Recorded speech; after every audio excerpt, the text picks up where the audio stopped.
Our second presenter is Himanshu Jain at Lehigh University, who is leading a project called Partnerships with Researchers in Industry for Doctoral Education, or PRIDE. Himanshu is currently the T.L. Diamond Distinguished Chair in Engineering and Applied Science and the Director of the Institute for Functional Materials and Devices. And his project is a project to develop an alternate track of doctoral education or training in STEM fields, which he hopes to scale to other institutions. Thank you, Julia, for giving me opportunity to share what we have been doing with our partners and also get some ideas from the audience, because we are not quite done yet. So our grant is in the no-cost extension period, but we have a lot of work to do. So basically, this is about the program that we developed in response to colleagues from industry who would tell us that, hey, you have pretty smart kids coming out of Lehigh, but they don't think like us. So really, they were looking for some kind of cultural shift in the way we train PhDs. And so my colleagues, Folkmar Dierolf, Anna Jagota, and Lynn Columba, we put together this idea and then this model. And so now what I would like to share with you is what this is. So if I just have another click from Christine, we defined partners, and partners means the partner must have skin in the game.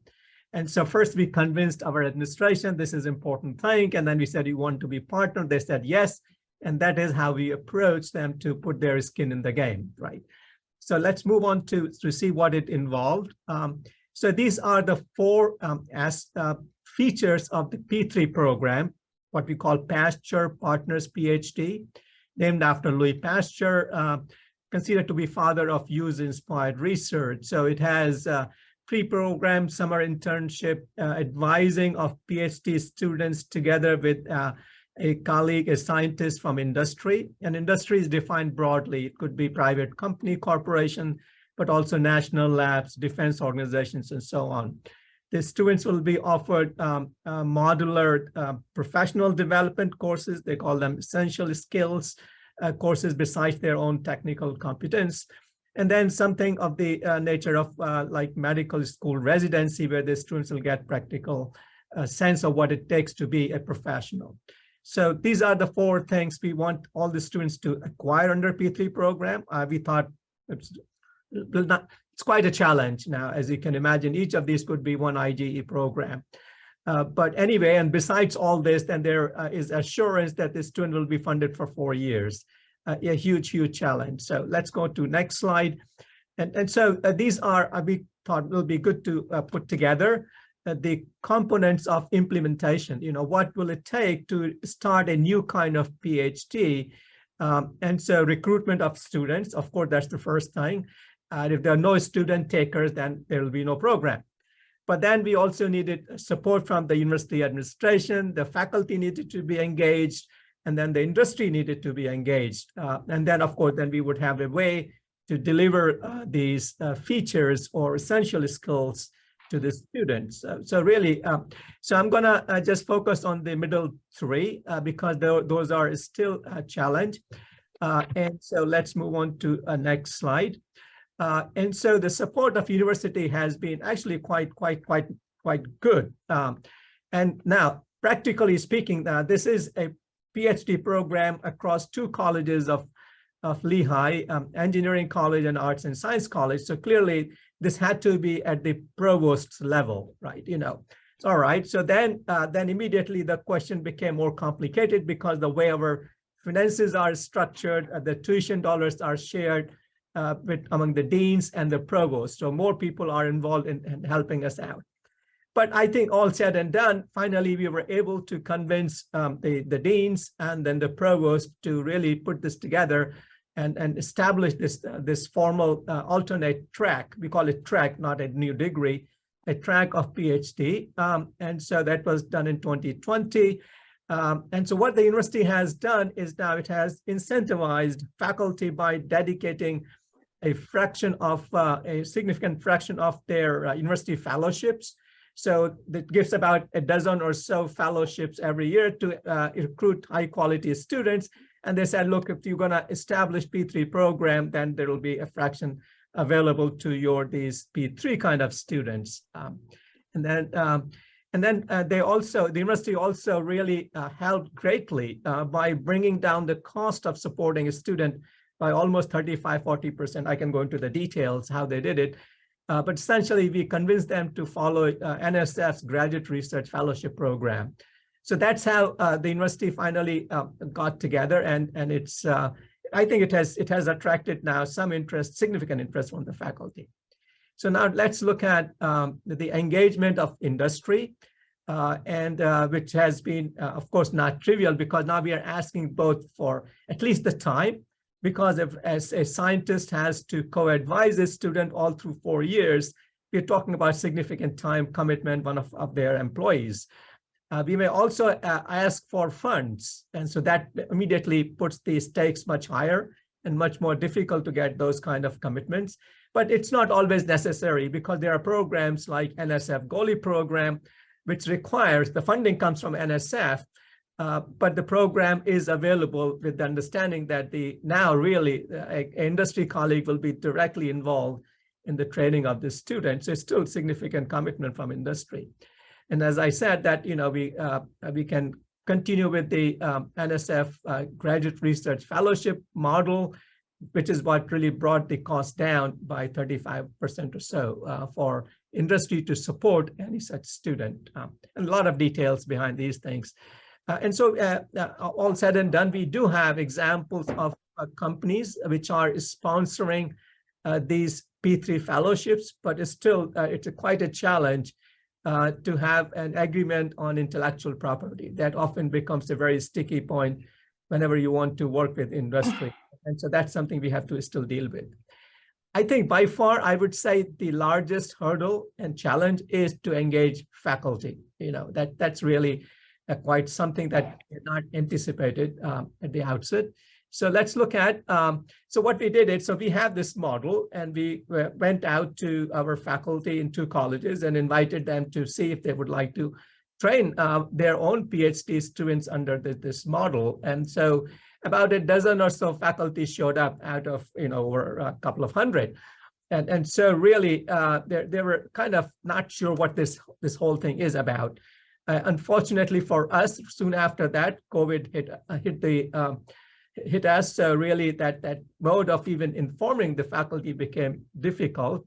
So then let's look at the challenges. And I think that's what maybe you might be interested in really seeing what really are the challenges. So first of all, this is now we're talking about a new kind of PhD program, not really new kind fundamentally. Technically, it is the same idea of in-depth study in a technical field.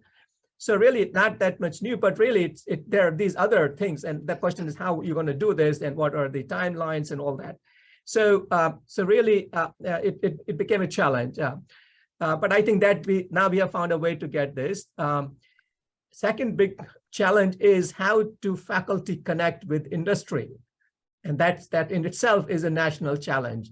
The gap between academia and industry, how do we make these 2 entities come together, especially in the training of graduate students? It is being done at undergrad level, but really when it comes to graduate student level, they don't come together often. So there's no simple mechanism to find an industry partner. And generally, I think it's the cultural issue, the way I would speak only for Lehigh, but I think it's quite common at other places. Faculty does research because of their own interest and so on. And of course, then they would need to have graduate students. So the graduate students are also participant in the research and they get trained along the way. That is not the primary goal of a faculty member. So that's one thing, in the way the award structure, the tenure system and everything is all set up. Really, it's not centered around graduate student at the front, but it is, certainly the 2 are not they're not inconsistent. So everybody does benefit really, but that's not what's happening as the primary goal. And then there are well-established faculty members who are quite happy the way things are. They do not want to add more burden on their students because they fear that their students' productivity for their research may go down if they have to go and spend 6 months at a partnering company. So there is resistance from very well-established faculty members as well. Okay, so what we have done now is, at least first thing we thought, how to make faculty understand what we're trying to do. And the two-step process seems to have gotten attention. It is a lot more effective than what we tried in the first place. And that was to ask everybody to come together. I'm going to explain to you what this program is. We reached out to department chairs first through the deans, so that we have a meeting with the dean and all the department chairs and explain to them what we're trying to do. And once they are convinced, we ask them to invite us to their faculty meetings. And I think this is where most of the faculty would show up, at their department faculty meetings. So I think this now, at least we see significant excitement especially again, from the younger faculty who are in the stage of establishing their research programs.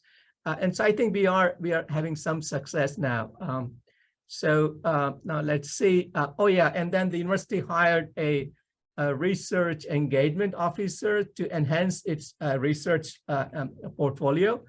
And so this person here, he is trying to connect industry with the faculty. So really, the byproduct of his effort will be helping the P3 program, really, although his initial goal is something different. So I think things are moving, but they have been kind of moving more slowly simply because our demands are very high.